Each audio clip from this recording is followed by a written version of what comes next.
Hey, good morning. It's the 11th. I don't know what it's Wednesday. I know that it's hump day. Just gonna show you we're having we had sandstorms yesterday. I don't know if you guys have ever lived in the desert area, so I'll show you what's going on. That way down there is Juarez, Mexico. There is the Franklin Mountains that are normally pretty easy to see. They got like a dust cloud around them. It was crazy. Here last night, the yard's starting to come in. It looks a little bit better than it did. Anyways, this video is about money. And it is very difficult. I don't want to disturb my wife if she's still talking to her family. Are you in here, babe? No. She said no. Anyways, you get about, let me I'll take you outside. Let me show you. All right, so these are from the palm trees. They hit the house last night, made a big thump. And anyways, they dropped the seeds that become the palm trees that you see over here all around the backyard. So I'll show you around here again. So this morning, probably at 4 o'clock in the morning, my wife's phone starts ringing off. There is the sun. My wife's phone starts ringing off the hook. And evidently last night, one of her uncles died, and one of her friends' father died. And in successive sessions, in successive phone calls, we had 4 different people ask my wife for fairly substantial. All 4 of them wanted a fairly substantial amount of money, $10,000. So that's $40,000 total from us to help them with what they called were funeral costs. And my wife hasn't been working for a few months. And she asked me. She didn't tell me. She asked me. She has the money. And I was like, hell no. And then they're all older people. They're in their 50s like I'm. I'm in my last year of 50. I'm 59. It is to the point now for me that it is alarming at how many people don't have enough money to survive on. And they're around my age. Now, they've had the exact same amount of time on planet Earth to find their way, but they didn't do anything. You know, let me go inside. I'll show you. The wind's picking up. The trees over there are bouncing around. I don't feel like, well, I guess I got snivel gear on anyway, so I'll take you in here. There goes the cat. Anyways, got up here on the screen I was listening to before we got interrupted. I don't know if you. What if alt history is Rudyard? And there's a very unhappy cat. She hasn't been able to go outside because of her surgery. So it is. Oh, my wife left me a cup of coffee. I think she's out working on a puzzle or something like that. But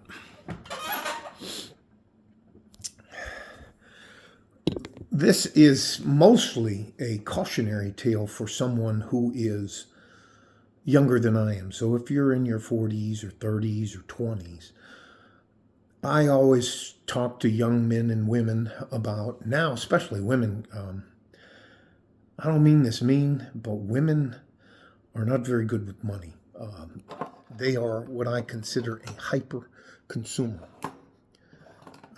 They buy a lot of things they don't need simply to fit. Anyways, doesn't matter. It's just like getting off the point. I always talk about the 3 phases for life, and that applies. These 3 phases apply to men and women.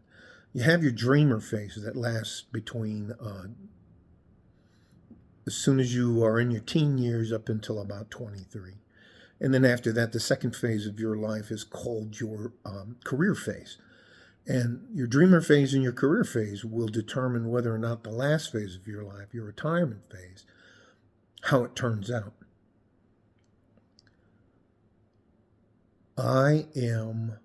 I continue to be absolutely shocked at the amount of people around my age. Now I'm talking from 55, let's say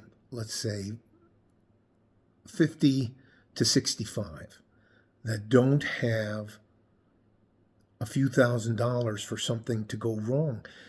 And ladies and gentlemen, things always go wrong at the worst possible time for you. And then the predatory loan people prey upon you. They'll let you pawn your title to your car. Anyways.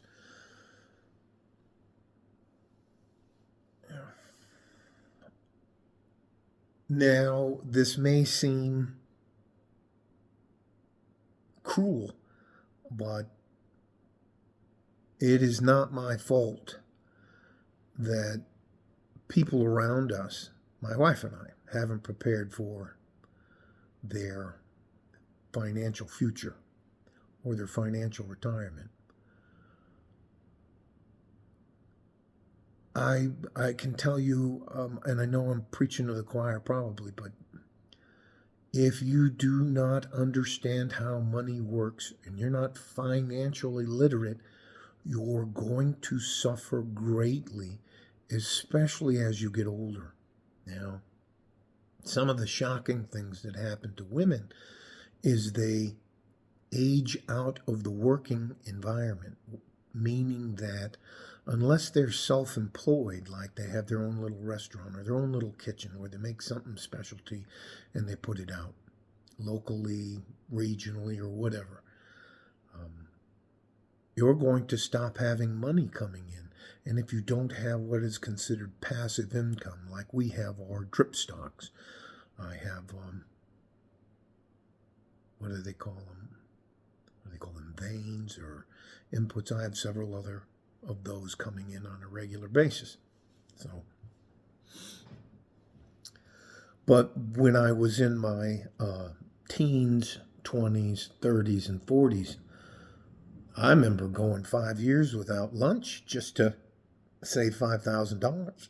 I remember, anyways, I knew because of the way I grew up how important money was in the later stages of life. I can tell you I knew a lot of gangsters, a lot of pimps, a lot of drug dealers who never planned for a day, and then all of a sudden they snatch them off the street. Nobody that worked for them has to pay attention to anything they have to say.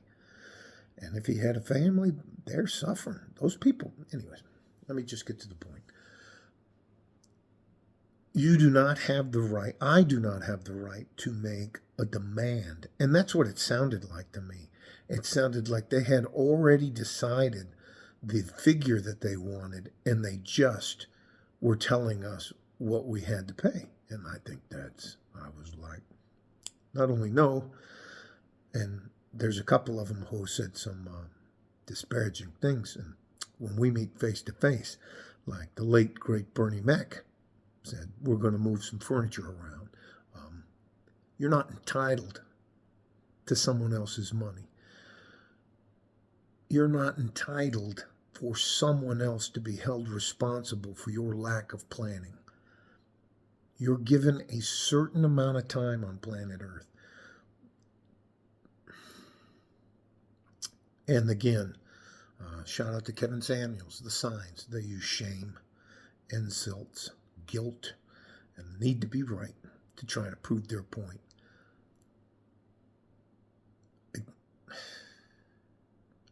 One of the things our drip stock money can do is alleviate these issues. If you had been putting $50 away and forever and ever and ever, and all of a sudden you bought Amazon stock, you'd be doing fantastic right now.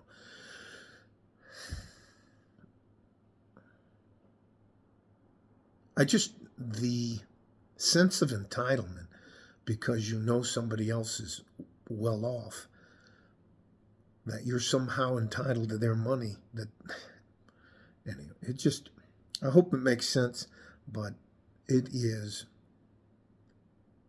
wild how fast things can change when you tell somebody no, who's supposed to be family and a friend. It's remarkable how they change now. It's going to be a shock for a while for my wife, but it is what it is.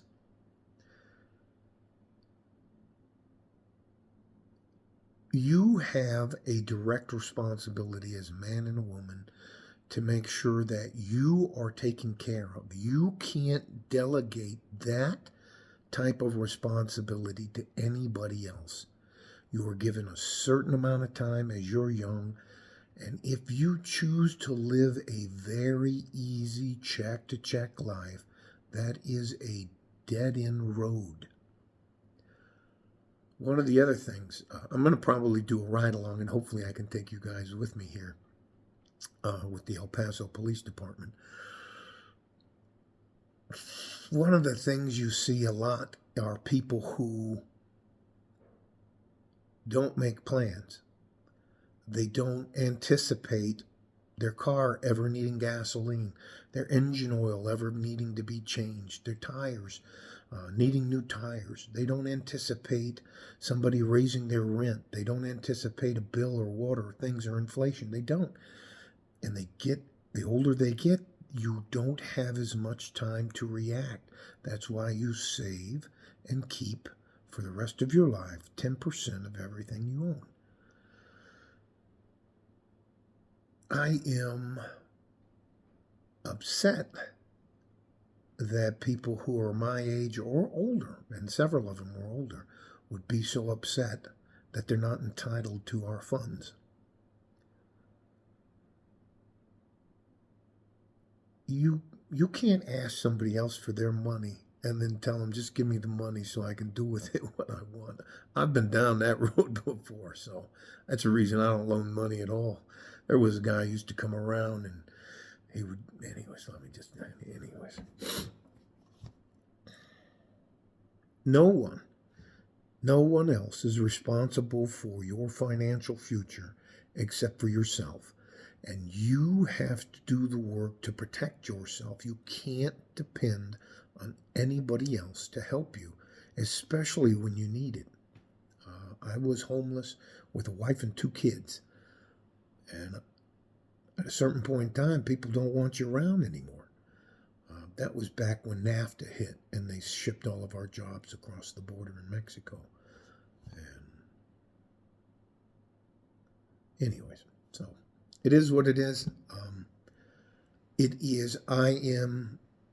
It's truly alarming at how many people in like their mid 40s and 50s who haven't made any plans.